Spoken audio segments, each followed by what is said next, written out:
Evan Mobley made some comments this past weekend. Brian Windhorst made some comments this past weekend. You know both names, and I think what both guys had to say is going to have Cavs fans fired up. Hey everybody, Billy BB back with you on Cavs Digest, fresh off of All-Star Weekend. Good look for the Cavaliers. They had 3 All-Stars, a guy in the three-point shooting contest, coach of the Eastern Conference All-Stars. Yes, All-Star Weekend didn't really go too well overall for the NBA, but hey, good look for the Cavs in the midst of a great season.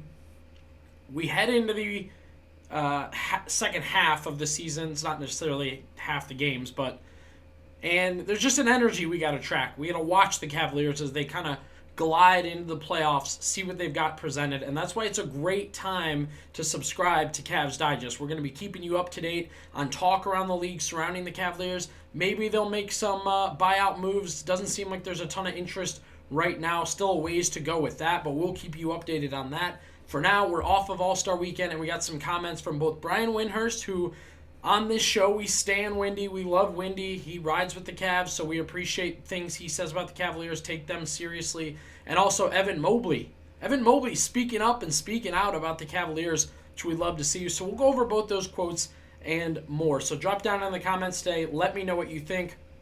Let me know your feeling.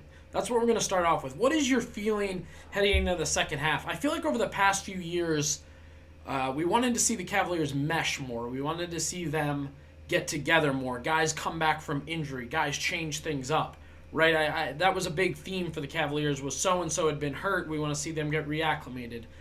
So-and-so hadn't been playing well. You wanted to see them, kind of chip shot back, play a little bit better. Now, I feel like continuity has been the Cavaliers' greatest strength.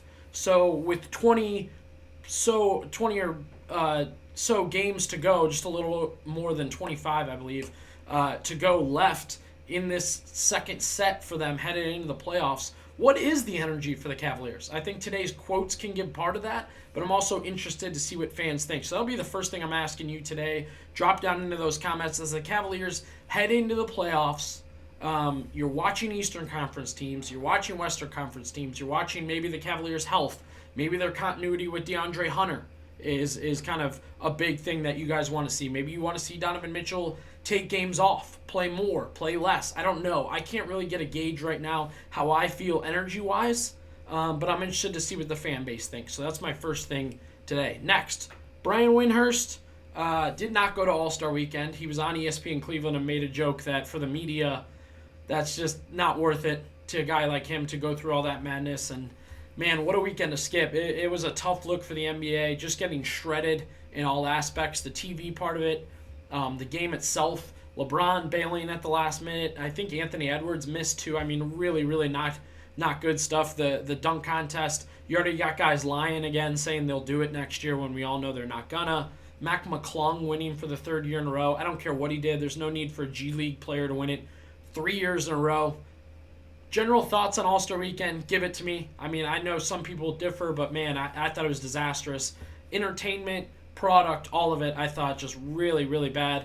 The Cavs look good, obviously winning the skills challenge, I guess. Even that kind of had an asterisk with it. And then Darius Garland, who looked so good to start the three-point contest, faltered and kind of fell behind. I was excited for a big All-Star Weekend from him.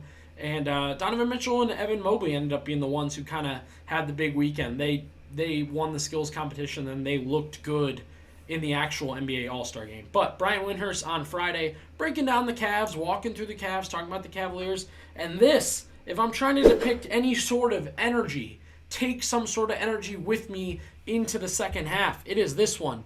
Brian Windhorst talking about booking NBA Finals tickets. He has the dates. He said, we know the dates. I've got tickets in 3 cities, hotel rooms, Boston, Cleveland, and Oklahoma City, and he's looking at Denver. It does appear Denver is now the next team up in the Western Conference as they're starting to find their footing. Jamal Murray looks really, really good. I know a lot of people kind of wrote him off, but he looks like he's bounced back. Shout out Windy, man. This is the energy the Cavaliers need. Get into the second half, not feel like you're trudging, not feel like you're competing for a seeding. I remember the last few years, not only are the Cavaliers trying to get Garland back and Allen back and Mobley and Sam Merrill's playing, but you know he's not going to play in the playoffs, and you're battling to make sure you get the 4th seed, not the 5th seed, because you want to play Orlando and blah, blah, blah. Keep winning. Get the number 1 seed, and let's get down to business. I feel like that's the energy. You are a contender. Ride that momentum. Ride that energy, and that should get Cavs fans up to date, hyped up, fired up. I like what I'm hearing from Brian Windhorst. Still talking about the Cavaliers as a finals contender. Yes, the Celtics are in there. Obviously, to be the man, you got to beat the man. Age-old saying, right?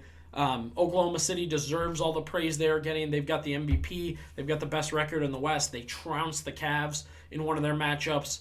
And, of course, Denver, like I said, they appear to be the next team up in the Western Conference. So, shout out Windy, giving some love to the Cavaliers, keeping them up as a contender, keeping them up in that upper tier, right? Preseason, we talked a lot about tiers. They're up there. And guys like Windy are keeping them up there, especially with the acquisition of DeAndre Hunter. Other quote, Evan Mobley, as I said, your quiet big man that it seemed like was going to be just a 15-10 guy is now speaking out with confidence, with some gusto, seizing the moment after they win the skills competition on Saturday. Just asking about the Cavs' energy, Ali LaForce, and he says, it's definitely our year. We started strong, we're still going strong, and we're going to finish strong. And he's doing that standing next to Donovan Mitchell. For me, this was big because Evan Mobley not only is speaking out as leader, but he's speaking with confidence. That's a big thing. This is a guy you are going to need as an elite defender, an elite rebounder, and an elite playmaker to win. Not only in against Boston, but I mean the Knicks look good. The Magic are still a threat. The Pacers, you don't know who's coming out of the play-in. I mean, you need a guy like Evan Mobley talking like this. And then he also says, we've kept things going. It's been our year. Like, it seems the Cavaliers are taking pride in the fact that they've kept this thing going. That the 2 losses in a row, that 3-5 or 3-6 skid that they had is gone far and away. I like the energy that this team is bringing right now. And yes, they are going to need it heading into the playoffs, top to bottom. So, I think obviously a lot of Cavs fans know who the leaders of this team are, but to have the confidence trickling down, maybe it's coming from the coaching staff. Could be Donovan Mitchell, could be Tristan Thompson, could be Darius Garland, who's also been talking his own ish since he's had a bounce back all-star year. I love to see it. They're going to need this sort of confidence going into the playoffs. They're going to need it against whoever they play in the first round, whoever they play in the second round, and definitely if they can get to the Celtics. And I've just been noting the Knicks lately. I think that's a big thing for me. I've noted the Knicks, and I feel like they may bump into the Magic again also at some point in time. But let me know what you think of those 2 quotes. Brian Windhorst, Evan Mobley talking confidently about the Cavaliers. This is the energy I like, and I want to carry myself into the second half. But you let me know how you feel with this team going into the final finish as the Cavaliers eye the playoffs and get things going. We'll keep you up to date on all that here on Cavs Digest.